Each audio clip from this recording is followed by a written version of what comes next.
بسم الله الرحمن الرحيم. الحمد لله والصلاة والسلام على رسول الله وعلى آله وصحبه أجمعين.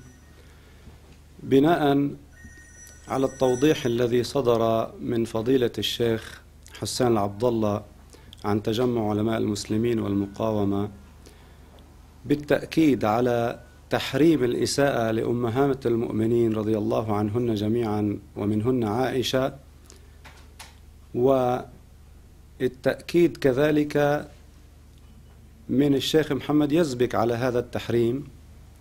أعتبر أن هذا التوضيح هو عبارة عن الرجوع عن الخطأ، وطبعا الرجوع عن الخطأ فضيلة، وبالتالي نعتبر بأن هذا الملف قد طوي إلى غير رجعة بإذن الله تبارك وتعالى. لذلك أطلب من كل الإخوة والأخوات الذين تداعوا لنصرة أم المؤمنين عائشة رضي الله عنها بأن الملف انتهى بإذن الله تعالى، فعلينا بالهدوء والوئام والسلام، لأننا خاصة في موسم أعياد لجيراننا المسيحيين، كما أتقدم لهم بالشكر الجزيل وأقول جزاكم الله خيرا عن أم المؤمنين عائشة رضي الله عنها، وأتقدم بالشكر الجزيل لكل الأطراف المخلصة التي سعت لحلحلة هذا الموضوع.